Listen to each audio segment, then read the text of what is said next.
Hello friends, this is Viraj and I welcome you all to this session in which I will be dealing with or discussing with you the syllabus of Indian polity. देखो, there are two best friends of an UPSC aspirant. One is the syllabus. Why is it your best friend? Because it binds your studies together. It tells you what to study and what UPSC wants you to study. It creates a fence, it creates a border within which you have to concentrate and focus.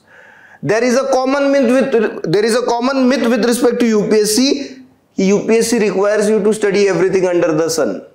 All right. If this were true, and if this is applied to Indian polity, then it will help you in becoming a constitutional expert. It will help you in becoming a good lawyer, but not clearing this exam. For the purpose of clearing this exam, focus on syllabus. Focus on syllabus of each subject, including polity. Look into what UPSC wants you to study. All right, and then concentrate on it. Second best friend is obviously PYQ or previous year questions. PYQs or previous year's questions. Why are these important? देखो, UPSC has told you what to study, but has UPSC told you what it expects you to know from the syllabus? It has told you now what to study through the syllabus. Now the question is, has UPSC also told you what it expects you to know from that particular syllabus? Yes, it has. It has told you what it expects, and it has also told you in what manner it expects you to know a particular topic from the syllabus. And that we come to know through previous year's questions. Question 2, these answers are your PYQs. PYQs will specifically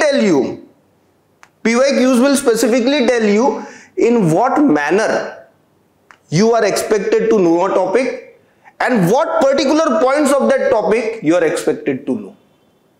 ठीक है? Questions are never repeated in UPSC, especially in mains. Questions are never repeated, my friends. But the way in which the questions are asked, that tells you a trend. That gives you an idea of what and how. What is answered by syllabus, how you have to study, that is answered by PYQs. All right. Let us now get into the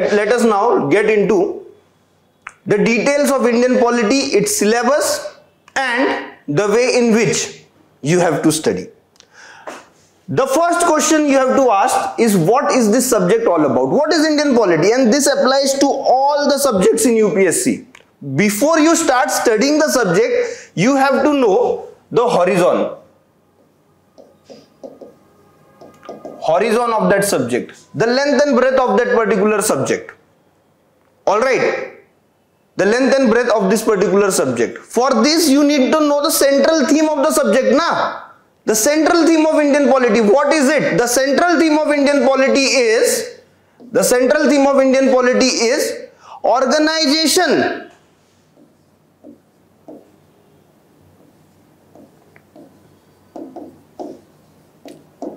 Of India's political structure.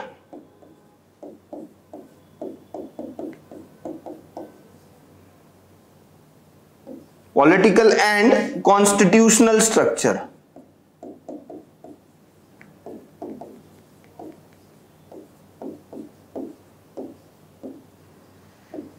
Plus how this structure works.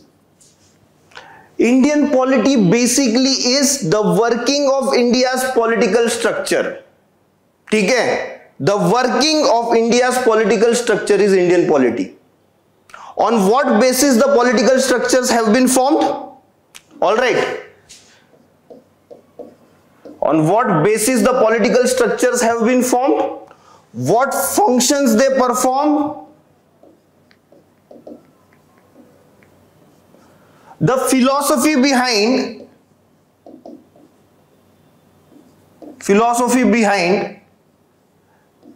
the way in which constitutional structure has been established in India, and of course they are working. All right, the working of that particular structure, the working of the whole structure, I may say. When you talk about Indian polity and when you talk about studying this particular facets, that is working of India's political structure and constitutional structure, what does it mean? What does it mean in the sense what you have to go through or what you have to understand? You have to understand, my friends, first and foremost, the Constitution of India.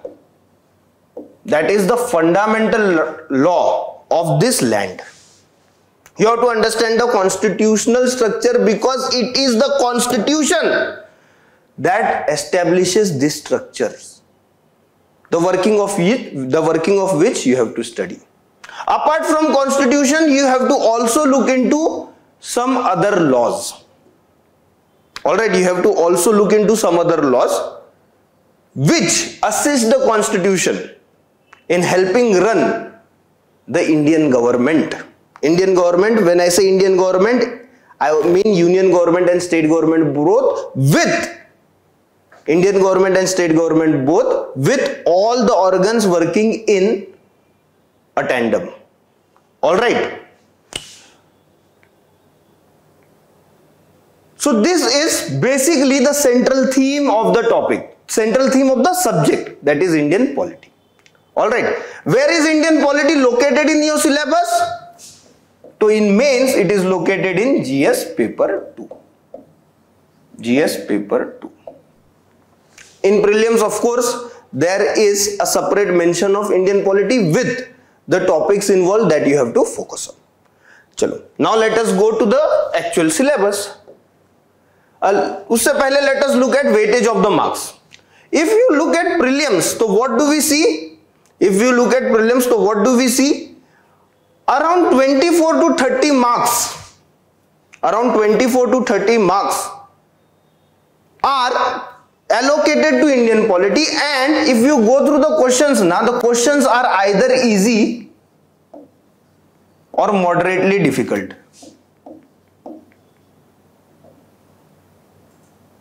Or they are moderately difficult. So Indian polity is one of those subjects that gives you the best return on investments when it comes to prelims.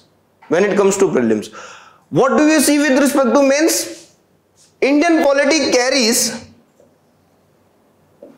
100 to 120 marks in GS paper 2. Alright, 100 to 120 marks in GS paper 2. Other subjects in GS paper 2 are governance and international relations. Alright, so it nearly occupies, you can say around 30% of the syllabus. 30% of the general studies paper 2, not syllabus, 30% of general studies paper 2. I am so sorry, मैंने syllabus बोल दिया. ठीक है. What are these questions based on? Obviously, they are based on the syllabus. And we will also look into, while going ahead now, we will also look into the trends.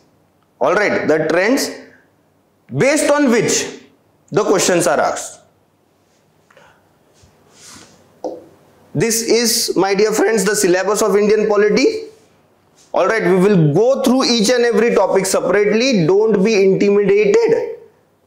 Don't be intimidated. I will simplify it for you. Trends देख लेते हैं. What are the trends of questions asked in mains? Prelims we will do in this video itself. In this video itself, it is a matter of 20-25 minutes. Don't worry, we'll come to that.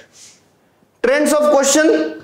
First and foremost, mains questions require great conceptual clarity. For example, if there is a concept on federalism, all right, and the question is the changing nature of Indian federalism with evolution of time. This is only an example, all right, for making you understand how questions are asked. So UPSC has asked you this question now. So in this particular question, what is important? It is important for you to know the concept of federalism. it is important for you to know how the concept of federalism is executed in India. This is your conceptual clarity. And then connect that conceptual clarity to current affairs. Question kya tha? Evolution of Indian federalism over the period of time. This is an example question, as I told you. Real questions and how these trends are seen in these questions, now we will look at them. Alright. So when you talk about evolution of Indian polity over the period of time, that means you have to focus on what is happening today from 1950 till 2023, how we have in a way evolved constitutionally. So you have to look into it, and you have to tell how today the structure of Indian federalism is. So that is where current affairs come in. Third thing, UPSC will not have or not give direct reference to current affairs in your questions. See, there was a time till 2017-2018, what UPSC used to do is it will mention a particular event from current happenings, and then it will link that particular current happening to a concept in the syllabus, and then ask you to discuss it or comment on it or explain it or to critically evaluate it. That is what UPSC used to do till 2017-2018. Now what UPSC does is, it gives you a simple question. It will give you a simple question, and that question in some way will be related to current happening, but it will not mention the current happening. It is your job as an aspirant to give reference to it in your answers, or rather to showcase how that particular concept has been in news and how it has got impacted in current affairs or through current affairs. Alright, this is the trend of questions or the way in which questions are asked by UPSC. Alright, in the recent times.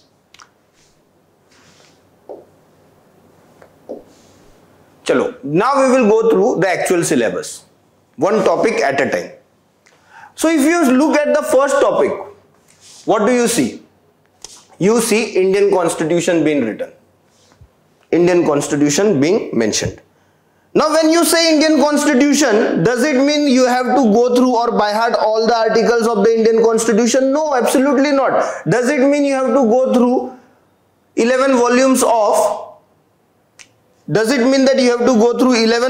of Constituent Assembly debates? No, absolutely not. No. What you have to do is, in Indian Constitution, you have to focus on certain and specific areas. For example, you have to focus on how historically constitutional ideas kept on developing in India. Dekho, making of a constitution is not a sudden event. In some cases it might be, alright. In some cases it might be, but majorly making of a constitution is an evolutionary process. Constitution, especially the ones that were written in the last century and the ones that are written in this century, that have evolved over the period of time, taking into consideration which ideas of governance are accepted by the people. Which ideas of governance people were aware of, which ideas of government people now want to execute for better governance. Alright.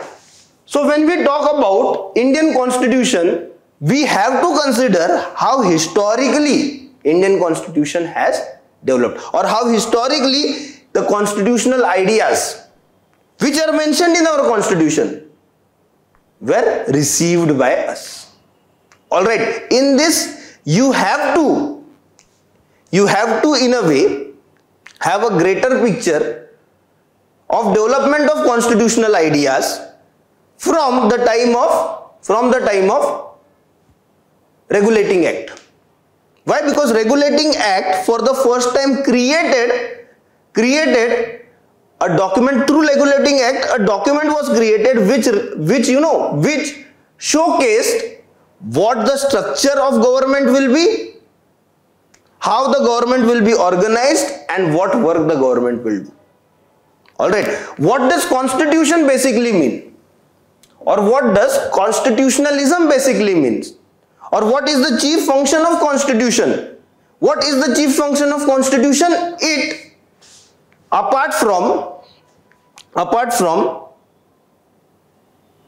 making you realize or showcasing what the structure of government will be and how it will execute its work, the main purpose of constitution is limiting the government. Alright, it is limiting the government. It is telling the government not only what you can do but also what you cannot do. Constitution is in a way fencing the activities of government. And this started with Regulating Act. It started with Regulating Act. Before that, there was either a Zille Lahi or Maharaj Adhiraj. Both of these entities, be it Zille Lahi or Maharaj Adhiraj, they have unlimited powers. Alright, they had unlimited powers. What constitution, what constitutional ideas came to do? It said, nahi, you do not have unlimited ideas. You do not own everything under the sun. You cannot work on everything that is around you. You cannot interfere with everything that is happening in your territory. Your work will be focused. There are certain things in which you will not enter. That is, my friends, the core of constitution. That is the core of the values of the constitution. Alright, and this value started from Regulating Act, because as I told before that, there was an unharnessed government. Same person will be the president, prime minister, chief justice, kotwal, everything. Now it does not happen. Why it does not happen? Because we have adopted a constitution with constitutional ideas which have evolved over the period of time. Alright, and start of it was of course Regulating Act.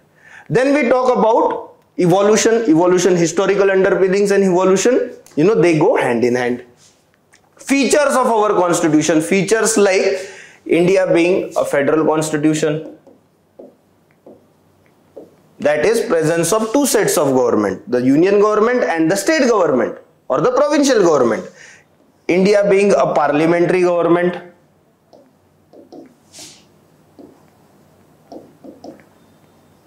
Indian constitution in itself having rights for individuals in the countries and duties for its citizens. Indian constitution also tells us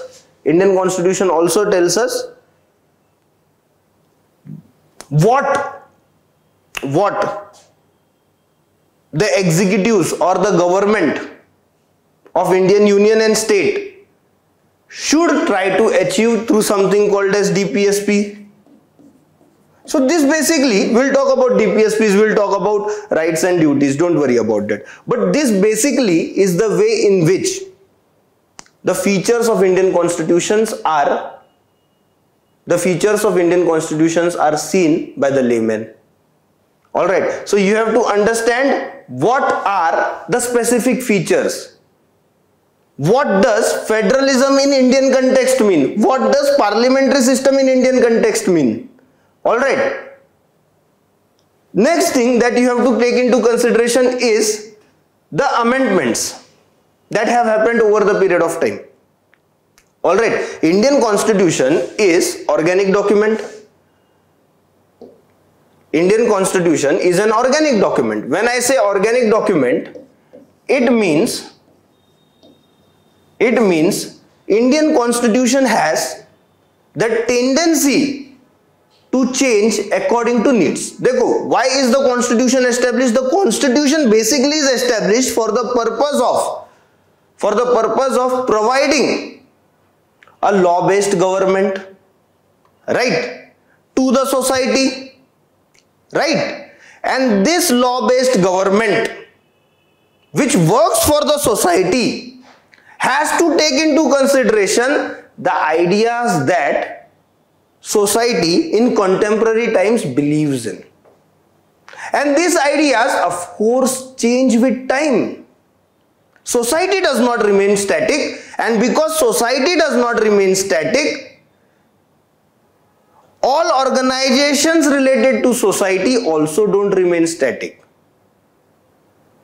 As the ideas of how man is connected to man, how man is connected to society, and how man is connected to the state, as these ideas change, what we also see is the rules and laws in which the country has to be administered also need to be changed. Okay? And if this change is not provided by the constitution, what will happen is the society will not progress. Alright, hence for the purpose of moving along with the society and for the purpose of being relevant to the prevalent ideas of social and political nature, being relevant to the ideas that are prevalent with respect to social and political culture of a particular country, what we see is amendment provisions are provided. Amendment provisions provides an opportunity to revisit. Amendment provisions provide an opportunity to revisit the constitutional ideas. The ideas which are based on society and political values. Societal and political values. Alright, and as societal and political values change, constitutional ideas will also change. The way in which constitution wants the government to govern the country and run its administrative and political machinery will change. Hence, amendment provision. Otherwise, constitution will become irrelevant. Alright. So, we have to take into consideration important amendments. Not all the amendments, but important amendments and the impact they had. We have to also understand the significant provisions of the constitution, some of which we have discussed, fundamental rights, DPSPs. Alright, and in the end, a special emphasis on basic structure. What is basic structure? Well, to explain basic structure, it will take me an hour and a half. Alright, but I will give you an idea about it. Basic structure is those values in the constitution which give a particular idea about the constitution. Basic structures basically are the pillars on which the identity of constitution is established. Alright, so Supreme Court in the famous Keshavananda Bharati case said, amend the constitution. It said to the parliament, amend the constitution, that is your right and that is your duty also. But amendment should not be of such a nature that what you will do is you will change the basic idea of the constitution. You will change the basic, identity of the constitution. Because what will happen because of that? That means you are changing the entire constitution. If you are changing the identity, basically you are changing the entire document. That you cannot do. So do amend the constitution according to the changing needs, but do not go so far that particular change amounts to changing in the constitution itself. Change in the constitution itself. Alright, so this particular provision, this particular concept, basic structure, it has to be studied by you well. And the impact that it has on the government structure and the relation between different organs of the government. How did it change? To what extent did it change? Very important, my friends. Moving on now to the questions that are asked from this topic. Alright. The most significant achievement of modern law in India is constitutionalization of environmental problems by the Supreme Court. Discuss this statement with the help of relevant case laws. Dekho, this is another emerging trend. Alright. We'll talk about it. Chalo. First, let us see the question. What is it related to? It is related to evolution. Evolution of constitutional ideas. In 1950, when we adopted the constitution, we did not have an idea that environment law or environment jurisprudence will play such an important role in modern times. In the coming years, right? But what happened? Environmental jurisprudence or environmental law or protecting environment became part of Indian constitutional ideas. They were slowly and steadily included in right to life provided by Article 21 in the Indian Constitution. Okay? So what do we see here? UPSC wants you to know the overall way in which evolution of Indian Constitution has taken place. Second question, constitutional morality is rooted in the Constitution itself and is founded on its essential facets. Explain the doctrine of constitutional morality with help of relevant judicial decisions. Dekho again, UPSC just does not want you to know the concept, it wants you to know how that concept has been interpreted by Supreme Court.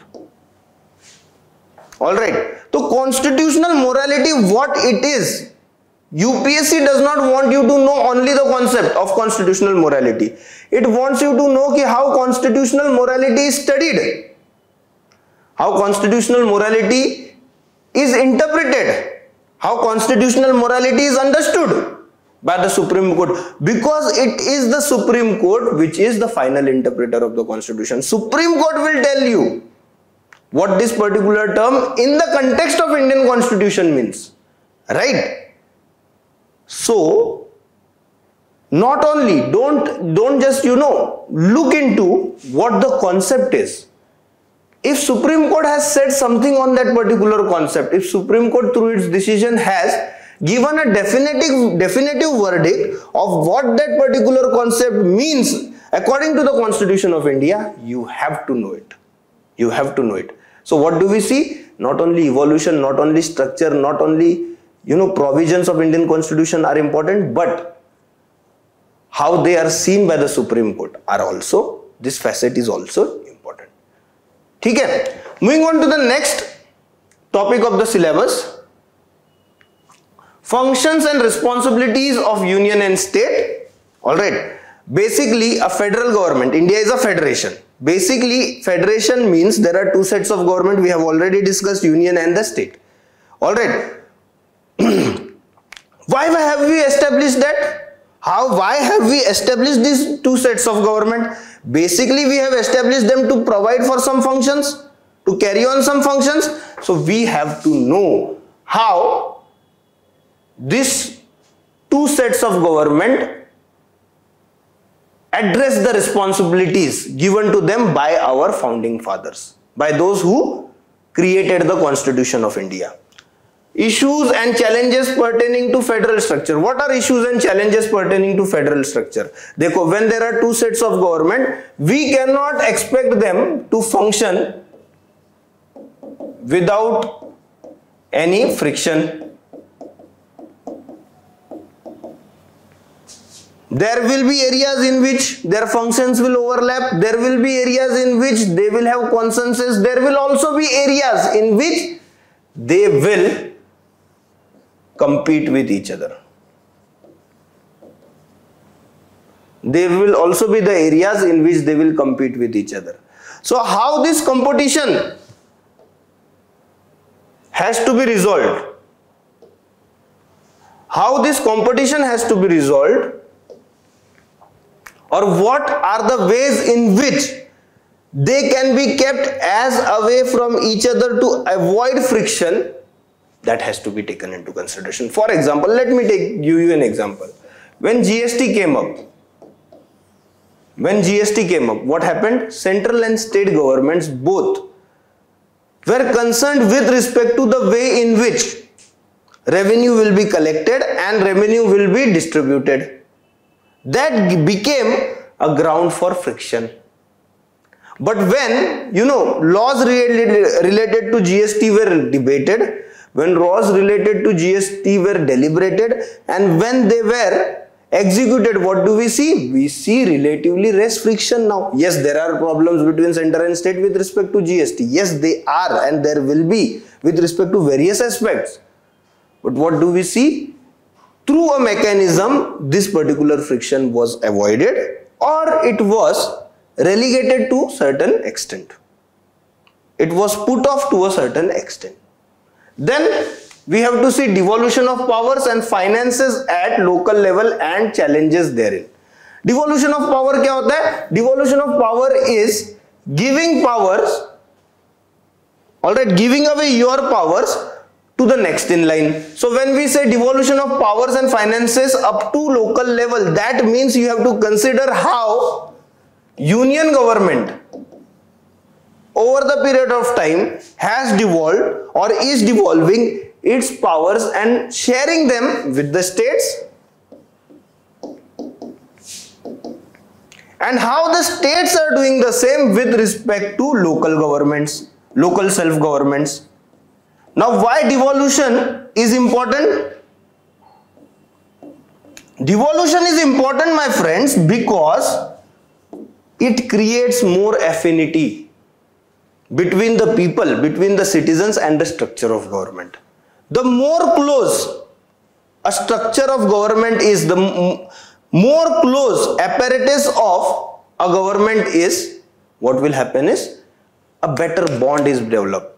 There is better chance of accountability and transparency. There is better chance of getting things done through that government apparatus. Alright, there is better chance of concentrating on a problem which is local in nature and getting a solution for it which is again local in nature. देखो, India is a vast and diverse country ना. You cannot govern everything sitting in Delhi. You have to provide for an apparatus which provides for specific problems at a specific place. You have to provide for an apparatus which creates more affinity. You have to provide for an apparatus which creates more accountability and transparency. Alright, hence local government are considered so important, and hence questions asked on them every year are part of your examination. You have to also see the challenges therein. Dekho, in any democratic setup or in any governmental setup, giving away of the powers, even in your life, your individual life, giving away something that belongs to you to someone else will create an issue. It will create some amount of difference. It will create some amount of friction. Those particular frictions, those problems, we have to understand those problems also. Why? Because we have to provide solution. As an IS aspirant, you have to provide solutions now. So you have to consider what are those problems which have not allowed local self-government bodies in India to perform the functions that have been conceived, that had been thought about them, that had been thought about when Mahatma Gandhi was talking about Panchayati Raj. When Panchayati Raj was discussed in Constituent Assembly. When amendments which gave powers to Panchayati Raj institutions or local self-government bodies, when those amendments were brought about, there was some potential thought about Panchayati Raj institutions. Why we have not met that? Alright. So you have to understand these challenges. You have to understand these problems, because these problems basically will create solutions which you in future will execute. But before that, you have to show them to UPSC. You have to show them that you are capable of dealing with these problems and providing solutions to them. Moving on, questions from this section. How have the recommendations of 14th Finance Commission of India enabled the states to improve their fiscal position? Obviously, fiscal position or money is a matter of friction between central government and state government. So challenges, you have seen challenges between center and state government. So this is the first challenge of any relation in a federation. Center and state. Alright, center and state, once you bring into existence these two entities, the first problem will be of money. The first problem will be of money. So you have to therefore understand the challenges, the friction and the solution. This answer is asking you for solution. Finance Commission is specifically established for the purpose of sharing revenues between central government and state government. Alright, So solution is provided by the constitution. You have to tell the examiner what solution is provided and how it will help. Okay. Second question, to what extent in your opinion has decentralization of power in India changed the governance landscape of at the grassroots? Okay. Panchayati Raj, when it has, when it has been given constitutional status, when it has been brought in India, has it made any difference or not? When you study local self-governments, when you are asked to study local self-government, you will look into the impact of that organization. Na? That is what UPSC wants to know from you. The organization which you have studied, does it provide for any impact or not? Are you aware of impact provided it by? Are you aware of the impact provided by it or not? If the impact is not provided, then what are the reasons?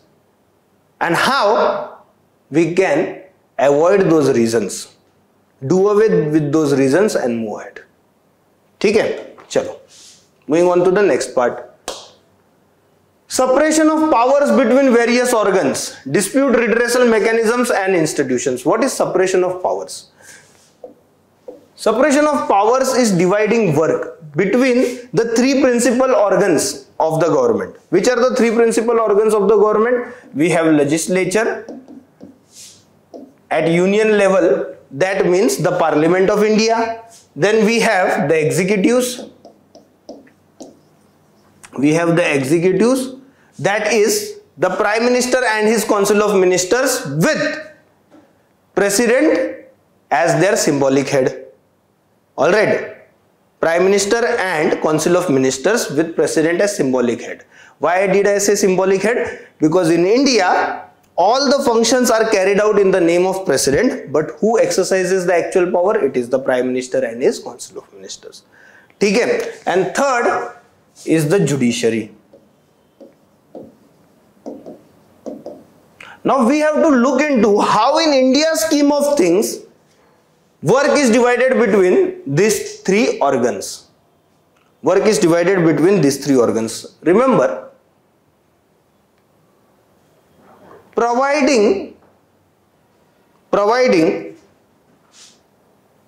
work or allocating work between different organs of the government, what it does, it avoids the chance of a country becoming totalitarian. There was a French philosopher, Montesquieu, who gave this particular idea, that is separation of powers. Why? He said separation of powers will lead to every organ in a way balancing other, and no organ having so much power, no organ basically having so much power that it dominates the whole structure of government and becomes dictatorial or totalitarian. That is why separation of power is important, and our founding fathers were intelligent to create this separation of powers in Indian scheme, Indian constitutional scheme. Though in India it is a bit difficult. I'll tell you why. In India it is a bit difficult because we have parliamentary system, and what happens in parliamentary system, whoever gets majority in legislature, that is in Lok Sabha, will form the government and become the executive. That is how it is. Prime Minister and his Council of Ministers are basically those people whose party has won majority in Lok Sabha, or with the help of others have formed majority in the Lok Sabha. So in India there is fusion of legislature and executive. Does that mean we will do away with the concept of separation of powers? No. Yes, it is difficult, but then we have to take care of it. Why? Because if it is not taken care of, what will lead to is one particular party or one particular organ dominating over the other two. And not only that, it will mean the end of Indian democracy, the end of Indian constitutional values. Alright, it will mean the end of Indian constitutional values. What we have to look into in this particular topic of the syllabus is how, therefore, despite being a parliamentary system, we have divided the work, we have separated the functions and powers between these three organs. Alright, between these three organs. And how that separation is maintained but not led to creation of friction between these three organs. Matlab, you have to create a gap between these three organs. You have to make them, you have to, you have to see to it that all the three work in tandem with each other, and you have to also look into that they working in tandem with each other does not create problem, and no organization or organ tries to dominate the other. Alright, no organization or organ tries to dominate over the other. If there is a problem, then yes, dispute redressal is available. Alright, dispute redressal is available. You can approach a specific institution which looks into doing away with the problem. For example, in India, it is the judiciary which is the biggest, Supreme Court is the biggest dispute redressal forum. Supreme Court will decide whether a particular organ is working according to the constitution or not, and if it is not working according to the constitution, Supreme Court will make that particular organ work according to the needs and features of the constitution. Alright, so this is what is in your topic of syllabus when it comes to Indian polity. Questions: discuss the essential condition for exercising legislative power by governor. Discuss the legality of repromulgation of ordinances by the governor without placing them before legislature. Alright, so what in this particular question UPSC wants you to know is how an executive, that is governor of a state, how an executive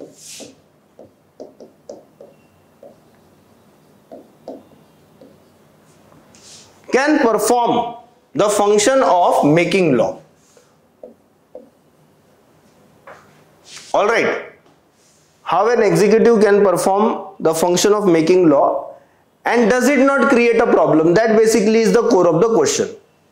In that core there is another core, and that is talking about separation of powers. We have just seen the separation of powers की बात हुई है. Separation of powers Indian constitution talks about, and it wants separation of powers. But then there are some institutions, there are some instances where we have provided same institution, same organ with different powers. For example, as I told you, governor is executive at the state level.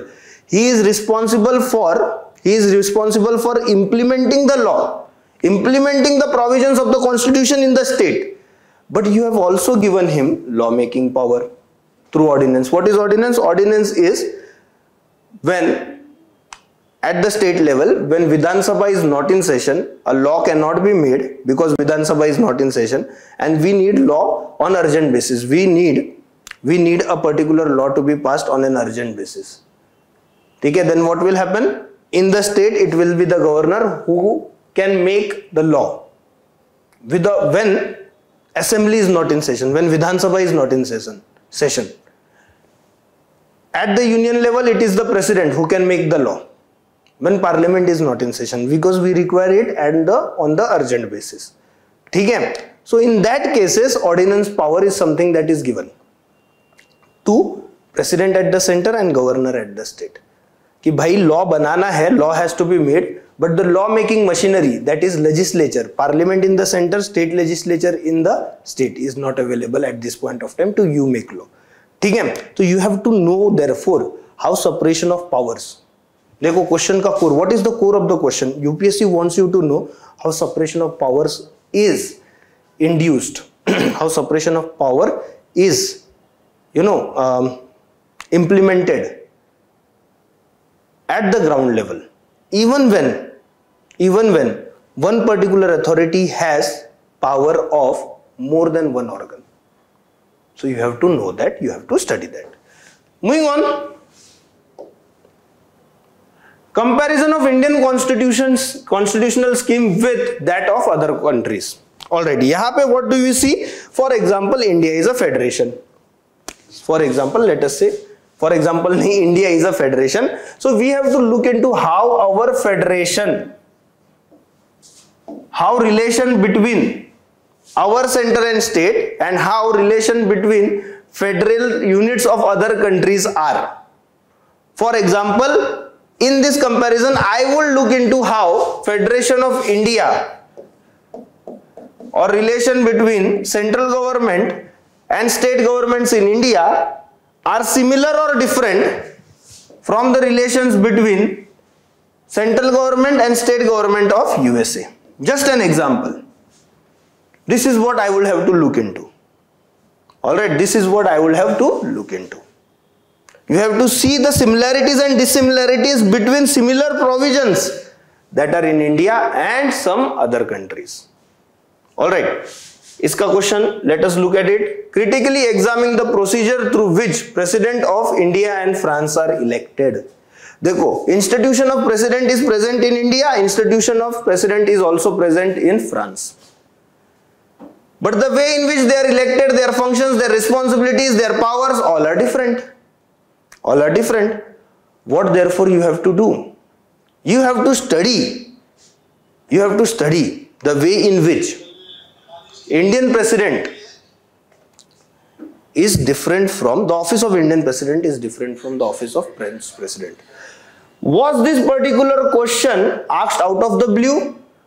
If I tell you have to compare between Indian constitution, provisions of Indian constitution and provisions of some other constitution, then does it mean you have to read all the constitution in the world? Not at all. This question was asked in 2022. It was asked because elections to the office of Indian president and French president had taken place in 2022. Current affairs. ठीक है? With concept. And without mentioning the specific current affair. Trends दिखाई दिया? Did you see the trend that we had talked about earlier? Right? So what do we see? Concept ka understanding. Understanding the office of president. Very important. Conceptual understanding. Current affairs related to the concept. And current affairs not being specifically mentioned in the paper. All these three aspects are seen in this question. So if there is a similar event or if there is argument with respect to way in which a particular institute in Indian constitution functions with a particular institute in a foreign country through its constitution, you have to study that. You have to, compare it. You have to see the similarities and differences. You have to see the similarities and differences. You have to do that with the help of current affairs. Alright, you have to do that with the help of current affairs. Moving on. Parliament and state legislature, structure, functioning, conduct of business, powers and privileges and issues arising out of it. Who makes laws? In India, there are two institutions, basically two institutions that make law. First is the Parliament, which looks into the areas in which laws can be made by central government, and then there is state legislature, which looks into the areas in which laws can be made by the state government. Alright. We therefore have to take into consideration these two organizations or these two organs into considerations through, as mentioned above, the way in which they are built, that means their structure. That means their structure,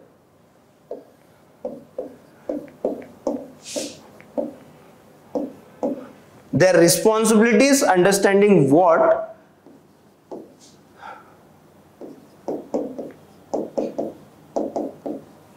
they are tasked with doing, and the way in which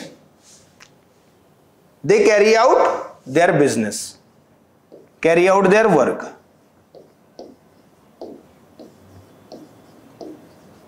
The way in which they carry out their work. And also, if at the point of they conducting their work, they doing that work, their work, if there is a problem that arises in the central government or in the parliament or in the state legislature or between the two, it happens na, as I told you, two organs are working in the same area, lawmaking. Parliament and state legislature both are working in lawmaking, working in the area of lawmaking. Though their subjects are separate, constitution has provided for it, though their subjects are separate, but there will be friction somewhere because both of them are working in the same area. So we have to look into that. We have to look specifically into the problems faced by parliament. We have to specifically look into the problems faced by state legislature. Then we have to specifically look into problems faced by both with each other. Okay? And what we have to also think about, how these problems can be avoided, what reforms can be brought. Alright, let us see. First question. To what extent in your view the parliament is able to ensure accountability of the executive in India? Dekho. The main function of parliament is obviously to make law. But other than that, because India is parliamentary system, function of parliament is also to provide government. Provide government or provide executives. So at the national level, as I have stated earlier, that person will become prime minister who will have majority in the Lok Sabha, whose party will have majority in the Lok Sabha. Alright, and that person will continue to be prime minister till he has or till his party has majority support in the Lok Sabha. This majority support in Lok Sabha, what does it mean? Ki you have to explain your actions in the parliament. If you don't explain, or if your explanation is not good enough, what will happen is Lok Sabha will vote against you. Lok Sabha will go against you, you will lose the majority, and if you lose the majority, you will no longer be the prime minister. Alright. So in that way, in that sense, in the sense of making the executive accountable, asking them to give reason for what they have done and how they have done, is the function of parliament which we have to study and which we have to explain to the UPSC. Alright. Next question. Explain the constitutional provisions under which legislative councils, Vidhan Parishad. Legislative councils are also called as Vidhan Parishads. Not all states in India have Vidhan Parishads. Vidhan Parishads, legislative councils are established. Review the working and current status of legislative councils with suitable illustration. That means फिर से आ गया. Again we have current affairs. This question has been asked specifically because there was a petition with the Supreme Court with respect to legislative councils, Vidhan Parishads. Alright, so here what we have to do, we have to look into the structure of state legislature. Vidhan Parishad, wherever it is in existence, for example, Vidhan Parishad is in Uttar Pradesh, it is in Bihar, it is in Maharashtra, it is in Karnataka, and few other states. But basically, what they are asking is wherever it is present, in whichever state it is present, on what basis it has been built, what are the constitutional provisions for it, and whether it has been working according to its constitutional requirements and reaching its potential or not. Alright, so what we are told to do here is to state the standing of a particular lawmaking body and also get into whether it is doing its duties in the right manner or not. So not just understanding the way in which functions are performed by an organ is important, but it is also important to know. Whether those functions are performed in the right manner and to the full potential or not. ठीक है, चलो next देख लेते हैं. Structure, organization and functioning of the executives and judiciary. Structure and organization of parliament, that was mentioned in the earlier topic. Now we have to also look into executives and judiciary. Alright, we have to look into look into how in India the executives are structured. For example, in the union we have something called as president, plus we have prime minister and his council of ministers. We have to understand how these two executive bodies are different from one another, what responsibility is carried by them, and what powers are exercised by both of these executive bodies, that is president and prime minister along with his council of ministers. How they complement each other. Same way we have to look into how governor at the state level works along with another set of executives, that is chief minister and his council of ministers. Alright, we have to look into it. Again, current affairs plays a very big role. If there is any issue between prime minister and the president of India, or prime minister and president and the council of ministers in general, UPSC will ask you question. Again, it will ask you on the basis of current affairs, but it will not specifically mention the current affairs. Alright, and states में तो होता ही रहता है. We have seen it since 1950, since we adopted the constitution, that there is friction between chief minister and governor. So we have to look into why this happens. What actions have been taken till now to avoid this? For example, we came up with Sarkariya Commission, we established Sarkariya Commission, we established Punchi Commission to deal with this problem. Has this problem been dealt? Fight between governor and chief minister and his council of ministers, has it been dealt? And if not, then how it can be dealt? Alright. We also have to look into ministries and department of the government. Executive ka part, they are executives, part of executives, na? Alright.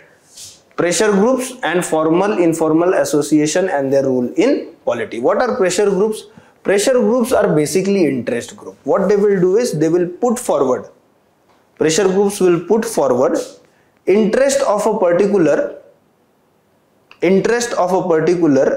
community, interest of a particular group. For example, farmers organization. Couple of years ago, Government of India had came up with 3 farm laws. Alright, farmers opposed it. Alright, farmers opposed it, and this opposition was carried out by them through a number of groups. These groups are not interested in fighting elections. These groups are not interested in gaining political powers. They are only interested in forwarding what is good for its members. These groups are called as pressure groups. Alright, when we talk about formal informal associations, then another category becomes important, and that is political parties. Political parties, which play a very important role in India's democracy and which eventually wants to become executive or wants its members to be part of either council of ministers in the state or in the center. So how do they play their role? How are they structured in Indian political scheme of things? That is obviously something that has to be studied if polity has to be studied. Alright. Because this, political parties and pressure groups, these are at the fundamental. They are at the fundamentals and at the basics, at the foundations of politics in India. Alright. So they have to be studied because they are integral part of our political structure. Okay. Moving on. Let us see the first example. While the national political parties in India favor centralization, the parties regional are in favor of state autonomy. Comment. Let us not get into the details. of this particular question. What basically it wants you to know is the perspective of, it wants you to know the perspective of national political parties and regional political parties. It wants you to know how these two entities, even if they belong to the same broader set, same larger set, that is political parties, how still they are different and what is the reason for their difference.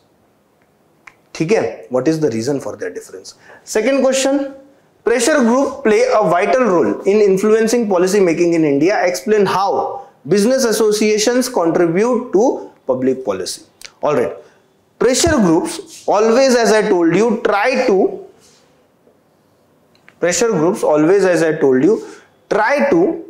forward interest of their members, put forward the interest of their members, and this representation of interest and giving momentum to the demands of their members. What happens through it? Sometimes or many a times they are major factors contributing to a particular policy.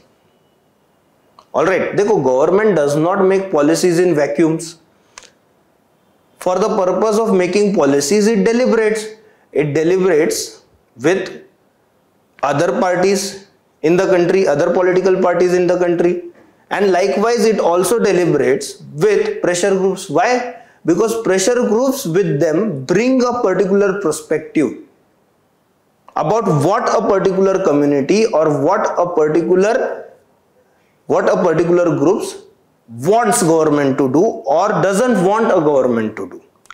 Taking back of the farm laws was a public policy, and this public policy was based on the outcome of government interacting with farmers association, right? So we have to know how much bigger role does a pressure group play, and to what extent they are able to influence the public policy or lawmaking in India. Alright, chalo. A specific law that you have to take into consideration, again from the point of view of current affairs. What is that law? Representation of People's Act. Salient features of Representation of People's Act. Why is this law important? Because this law is the basis of how elections are to be conducted in India.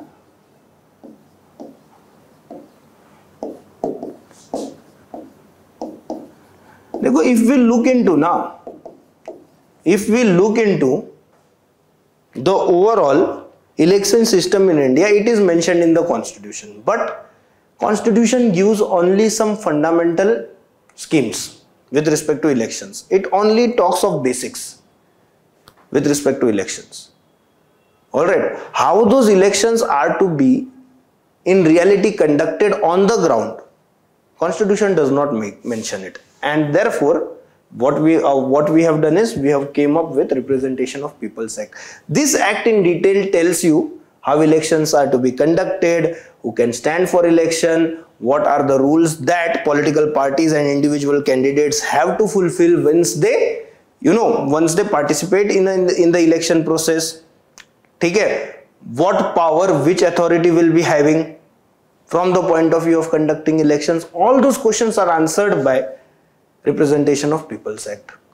And because elections are the backbone of any democracy, this particular act becomes important. This act also becomes important because this act basically is always in current affairs. India is country of elections. Some or the other election always takes place in different parts of the countries. Hence, this act always remains in news. It also remains in news for some other purpose. For example, Rahul Gandhi recently was disqualified. from being member of parliament in Lok Sabha. Why? Because he was considered to be, you know, he was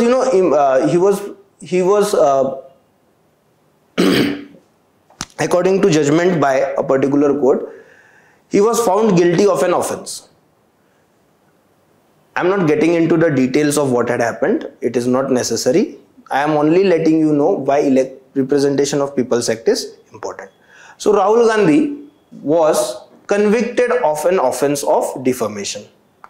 Now getting convicted, what it does is, it puts you at odds with being a member according to Representation of People's Act.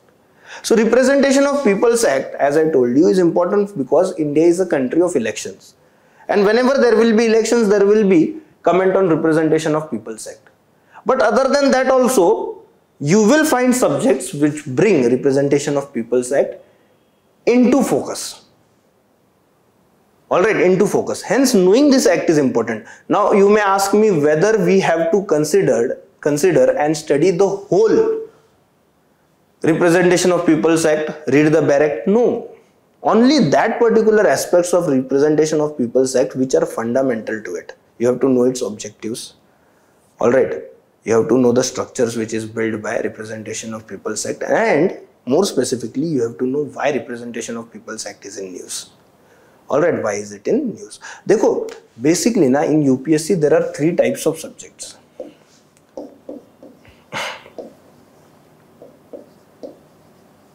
The first is completely book based. Although complete book based जैसा कुछ होता नहीं है, we may say these type of subjects are more oriented towards what is written in the book. Example of this are Indian culture, history, best examples. Alright, then there are those types of subjects which are current oriented. So questions in this subject will be asked basically from the current affairs, but knowing fundamentals of these subjects are important. Only then depth will come to your answers. For example, if I talked about India-Russia relation, if the question is with respect to India-Russia relations in today's time. Alright. So basically I have to write what is going on in the contemporary era, what is going on now, what is now going on between India and Russia. But if I have a history of what India and Russia relations have been, if I know the history of what India-Russia relations have been, don't you feel I will get an edge? My answers will have better depth. Alright, that is what we see in the second type of subjects. Based on contemporary issues, based on current affairs, but understanding the history of those particular issues is important. Knowing the fundamentals of those issues is important. I basically will keep two subjects in this category. First is IR, international relations, second is internal security, and third type of subject obviously is third type of subjects are the ones in which you need fusion of conceptual understanding and current affairs. बोला था ना पहले, Indian polity is that kind. ठीक है, Indian polity हुआ, Indian economy हुआ, those are that type of subjects. ठीक है.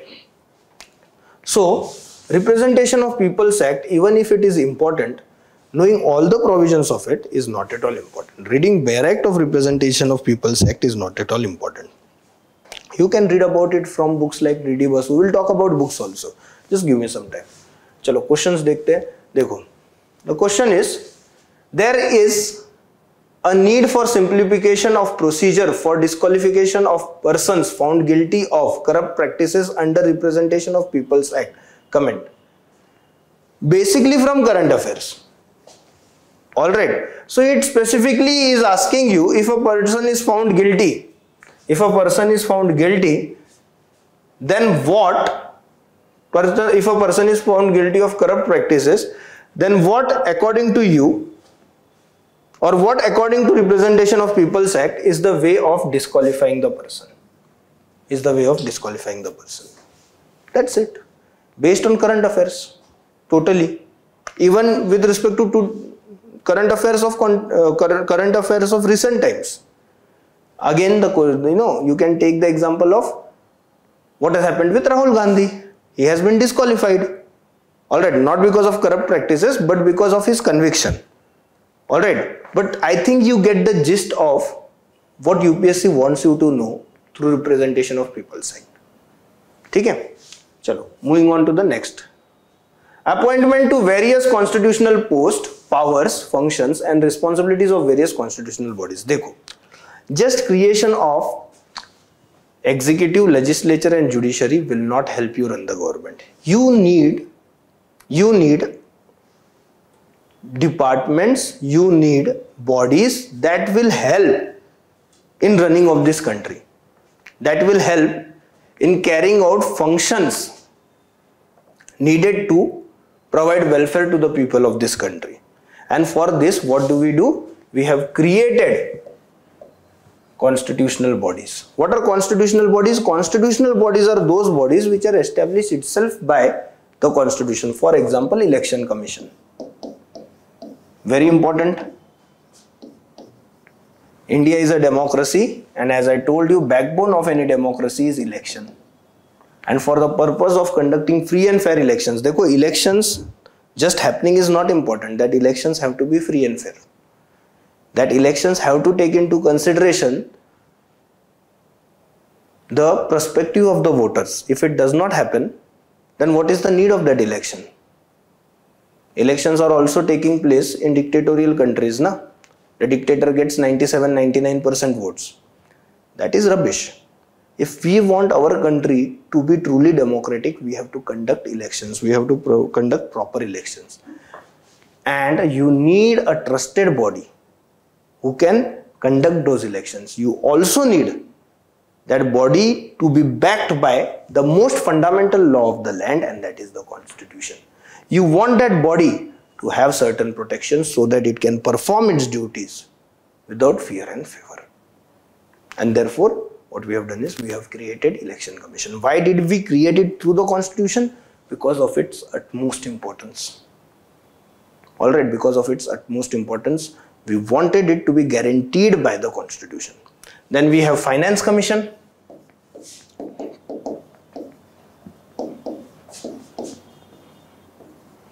We have the finance commission.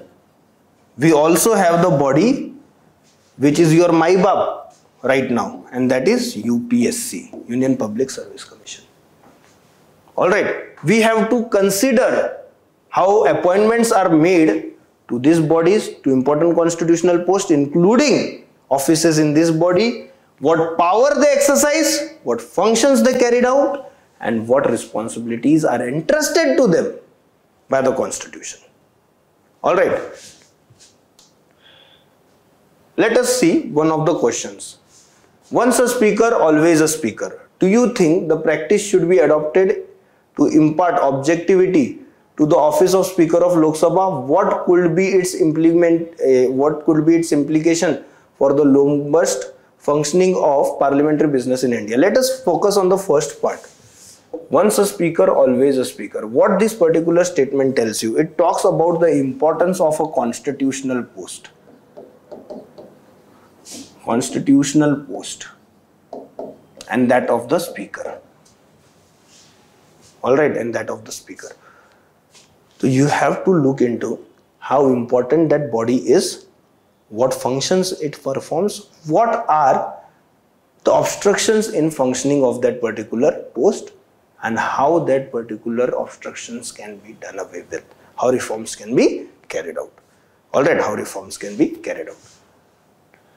Statutory, regulatory and quasi-judicial body. What are quasi-judicial bodies? Quasi-judicial bodies are basically those bodies which perform the function of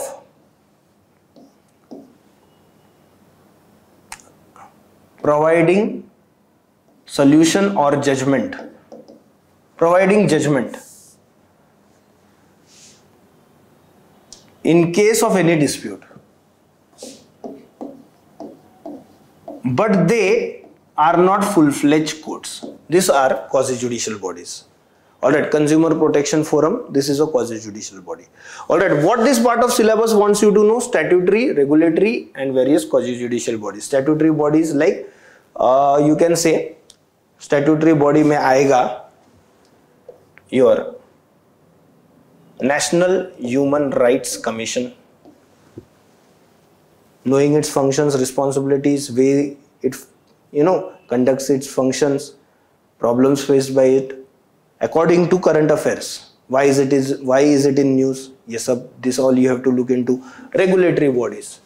Which are regulatory bodies? RBI, the best example. It regulates banking sector in India. Then we have SEBI, which regulates stock markets in India, security markets in India. So your work is to have a bird's eye view on their composition and functioning, and again why these bodies are important from current affairs point of view. What has happened? You may have heard of NSE scam, the way in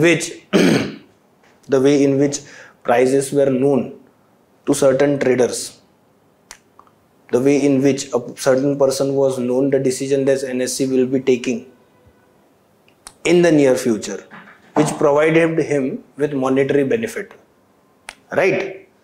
So we have to look into where the loopholes are with respect to regulatory bodies, and where the loopholes could be sealed and streamlining of the functions can take place. Alright, streamlining of the functions can take place. Example, one of the questions that was asked was, the jurisdiction of CBI regarding lodging an FIR and conducting probe within a particular state is been questioned by various states. However, powers of the states to withhold consent to the Central Bureau of Investigation is not absolute. With this reference, with the special reference explained with special reference to the federal structure of the country. यहाँ पे what is the focus? It is a body. It is one of the body which performs functions of the government, and that is Central Bureau of Investigation. Alright, Central Bureau of Investigation, what are the objectives of it, the way in which it functions, and what are the problems that arise when it performs its duties, that have to be taken into consideration. And this applies to everybody that works with the government or on behalf of the government. For example, at this point of time, ED, Enforcement Directorate, has been in news. Okay, and because it has been in news, what do we see? What we can expect? Question been asked on Enforcement Directorate in the coming mains examination, if it continues to be in news. Alright, let us move now to the syllabus of Indian polity from prelims point of view. What do we see in prelims? One line, the syllabus is of one line. Okay. It talks about Indian polity and governance. So you have to look into constitution. You have to look into the political system that is established by the constitution. Panchayati Raj, special emphasis on it. Public policy, rights issue. So basically what it wants you to do is have a cursory understanding of how constitution has been established and has been functioning in India. It wants you to know the political structure, how it works, the political structure which is based on the constitution and how it works, how public policies are debated, delegated, discussed, implemented in India, and overall the rights and duties that citizens of India have. So this basically constitutes your prelims syllabus. Dekho, if you specifically look into it, now if you try to understand, prelims syllabus of UPSC is not so different from mains syllabus. The only thing is, in mains you will have to, as in other subjects, you will have to build analytical ability. Whereas in prelims, you will have to have more factual information on that particular topic from the syllabus.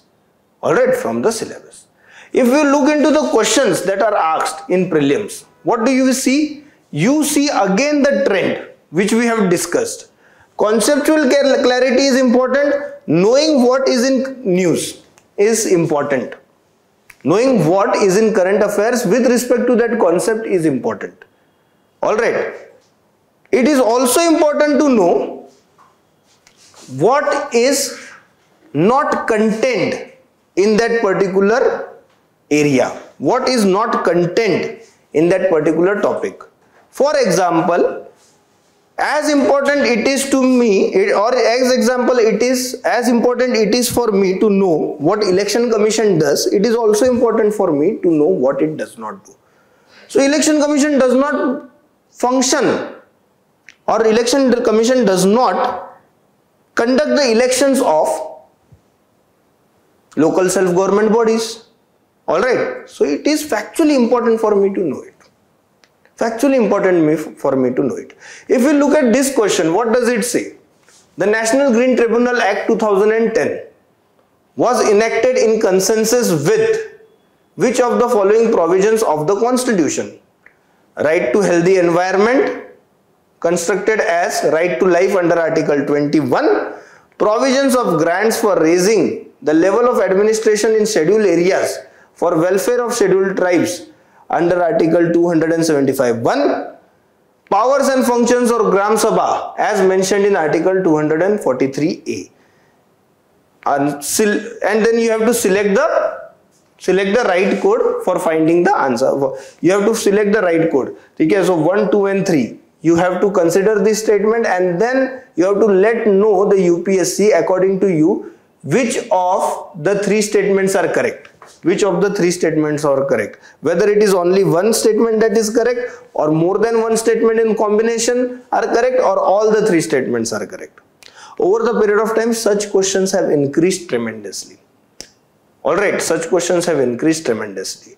And for answering such questions, now the most important aspect, the 2 most important aspects are knowledge and the faith in your knowledge. So if I know that a particular statement is wrong, or if I know I have not read this particular statement anywhere, that means you have to consider that that statement is incorrect. You have to have faith in what you have read. Alright. And as UPSC has been coming up with now a new type of questions where you have to, in match the pairs, you have to actually tell how many pairs are correct. Therefore, backing your knowledge even becomes more important. Backing your knowledge becomes even more important. So you have to have knowledge and you have to have, second thing, confidence on your knowledge. Alright, let us move and look into the next question. When the annual union budget is not passed by Lok Sabha, the budget is modified and presented again. The budget is referred to Rajya Sabha for suggestion. Union Finance Minister is asked to resign. The Prime Minister submits resignation of Council of Ministers. What does it want you to know? It wants you to know. This question wants you to know with certainty about the relation between executive and legislature. It wants you to have conceptual clarity with respect to the relation between one organ of the other, one organ of the organization or the government and other organ of the organization or the government. Okay, that is what I have been telling you. Conceptual clarity and what is happening with those concepts in the current events. Very important. What books should you read? Dekho. With respect to reading, I will always suggest you go through syllabus and previous year's questions every day. Before you start studying or before you start reading or making notes, be it any subject, go through the syllabus of that subject. Syllabus is hardly of 7-8 lines of mains and of 1 line of prelims. Go through it. Then go through previous year's questions. If you are studying for mains, go through 5 previous year's questions before you start reading. What it will do is it will orient your mind. It will orient your mind towards the information that you need to take from the content. ठीक है, जैसे पहले बोला ना, syllabus will tell you, as I had told you earlier, syllabus will tell you how to bind yourself, what boundary not to cross. Previous year's questions will tell you what you are reading, the thing that you are reading, what you have to take from that particular content. This will help you immensely, my friends. Immensely it will help you. Try this. Second, with respect to readings, you can refer to the books that are available in market. Many of them are popular. Okay? So obviously you can go through Lakshmikant, which is very popular. For advanced reading, for getting into the philosophical aspect of constitution, because that is important, you can read either D.D. Basu. You can also read the notes, or you can also read the books provided by GS Core, or the books that are available, the GS Core books that are available in market. What we have done is we have tried to make your readings more specific to the examination. Alright, we have built upon and we have acted upon conceptual clarity and tried to bring in current affairs, or tried to cement conceptual clarity with current affairs.